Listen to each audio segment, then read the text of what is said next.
Hello বন্ধুরা, কেমন আছো? আশা করব তোমরা সকলে ভালো আছো। আমিও ভালো আছি। অনেক দিন পর আবার দেখা হলো আমার এই চ্যানেলের মাধ্যমে।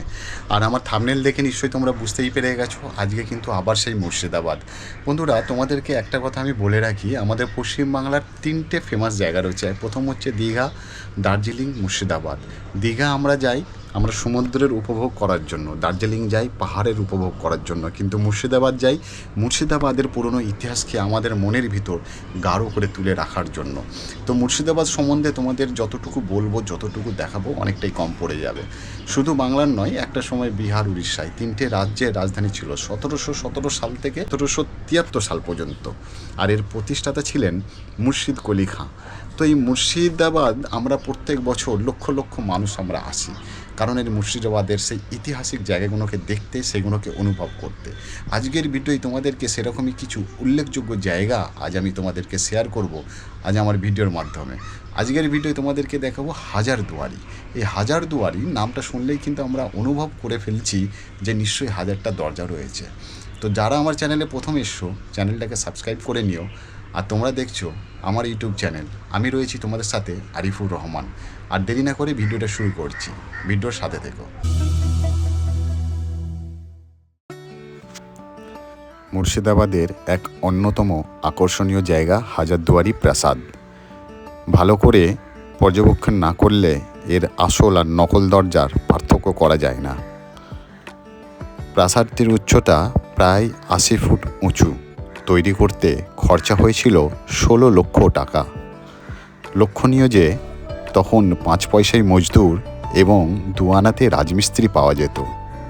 শোনা যায় যে এই প্রাসাদটির গাঁথনিটি মজবুত করার জন্য প্রচুর খয়ের জল, মৌরির জল ও ডিমের কুসুম ব্যবহার করা হয়। প্রাসাদটির নির্মাণ কার্য শেষ হয় 1837 সালে। হাজারদুয়ারি প্রাসাদটি প্রত্যেক শুক্রবার বন্ধ থাকে। 15 বছরের ঊর্ধ্বে 25 টাকা মূল্যে একটা টিকিট সংগ্রহ করতে হয় এই প্রাসাদটিকে দেখার জন্য। তবে এটা মাথায় রাখতে হবে, প্রাসাদের ভিতরে কোনো রকম ফটো বা ভিডিও নিষিদ্ধ। প্রাসাদটির ভিতরের কারুকার্য অত্যন্ত সুন্দর। একতলায় রয়েছে অস্ত্রাগার, অফিস ঘর, সিরাজের তরবারি, আলীবর্দীর তরবারি, নাদির শাহের বল্লাম, মীর কাসেমের ছোরা, আরও বিভিন্ন ধরনের বন্দুক, ছোরা, বল্লম, পলাশি যুদ্ধে ব্যবহৃত অনেক অস্ত্র এইখানে সংগ্রহ করে রাখা রয়েছে। দোতলায় রয়েছে বিভিন্ন আর্ট গ্যালারি এবং দর্শনীয় বস্তু।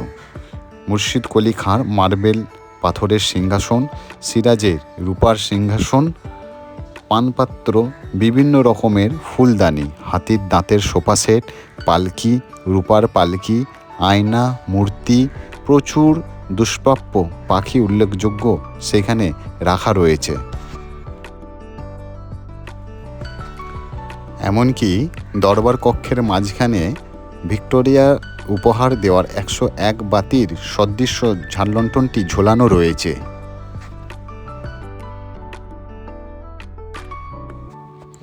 দোতলার সবচেয়ে আকর্ষণীয় সদৃশ্য দরবার কক্ষটি এমনভাবে তৈরি যে একমাত্র অমাবস্যা রাত্রি ছাড়া সমস্ত সময় কক্ষটি আলোকিত হয়ে থাকে। ঠিক প্রাসাদের সামনে রয়েছে একটা উঁচু মিনার। এই মিনারটি প্রাসাদটির সৌন্দর্যকে আরও বাড়িয়ে তোলে।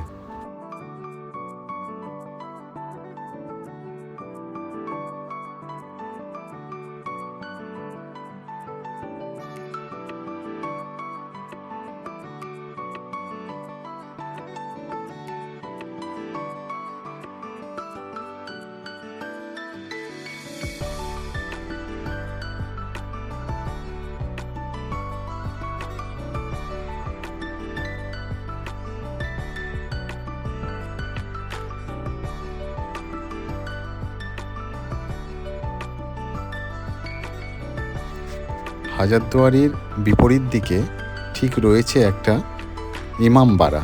এই ইমামবাড়াটি বাংলার সবথেকে বৃহত্তম ইমামবাড়া।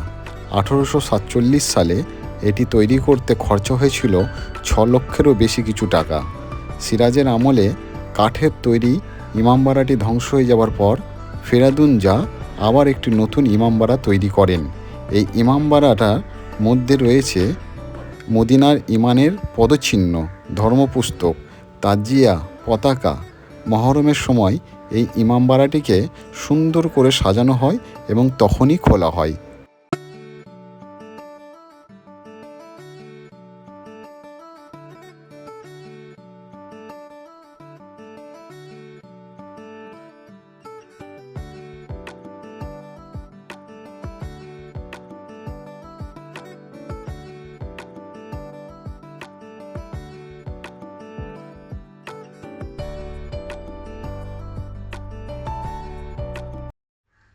হাজারদুয়ারির ভিডিও এখানে শেষ হলো।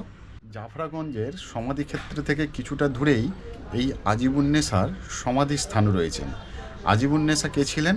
মুর্শিদাবাদের প্রতিষ্ঠাতা মুর্শিদ কুলি খাঁয়ের একমাত্র কন্যা আজিবুন্নেসা। আজিবুন্নেসার কবরে আমরা যখনই যাই, আমরা যারা মুর্শিদাবাদে গেছি সেখানে গেলেই কিন্তু কিছু গুজব শুনতে পাই। অর্থাৎ সেখানে গেলেই আমরা শুনি যে আজিবুন্নেসা নাকি প্রচুর মানুষের কলিজা খেয়েছেন, তাই জন্য তাকে কলিজা খাকি বেগম বলা হয়, আর তার কবরটাকে জীবন্ত কবর বলা হয়। কিন্তু এই ধরনের বন্ধুরা কোনো বইয়েতে আমি পাইনি বা কোনো ইতিহাসে কিন্তু এই ধরনের লেখা নেই, সেহেতু আমি এই কথাটাকে বিশ্বাস করছি না বা তোমাদেরকে সেটাকে নিয়ে আলোচনাও করছি না। তবে তোমাদেরকে নিশ্চয়ই আমি তোমাদেরকে দেখাবো যে আজিবুন্নেসার সমাধিস্থানটা কোথায়।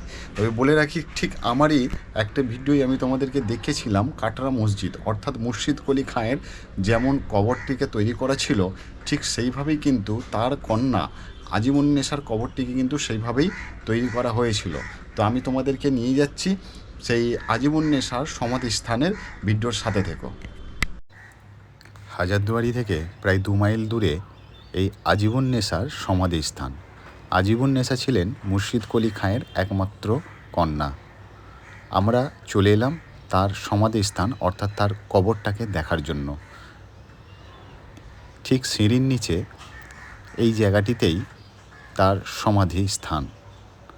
এইখানে আসতে গেলে কোনো রকম টিকিট মূল্য লাগে না, আর ঠিক ওপর থেকেই রয়েছে একটি যাওয়ার পথ, অর্থাৎ ঠিক কাটরা মসজিদের মতো। তিনি নিজেই এইখানে একটি মসজিদ তৈরি করেছিলেন, কিন্তু ভূমিকম্পের জেরে মসজিদটি ভেঙে যায়।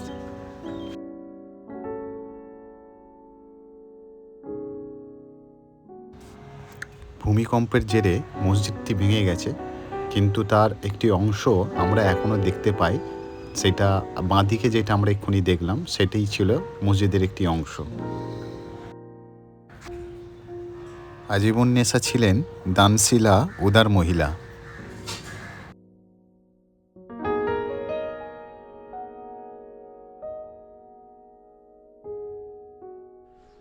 ভিডিওটা যদি তোমাদের ভালো লেগে থাকে তাহলে বন্ধুদের সাথে বেশি করে শেয়ার, লাইক করো। আবার খুব তাড়াতাড়ি পরের ভিডিওই দেখা হবে। ততক্ষণের জন্য সকলে ভালো থেকো, সুস্থ থেকো। বাই।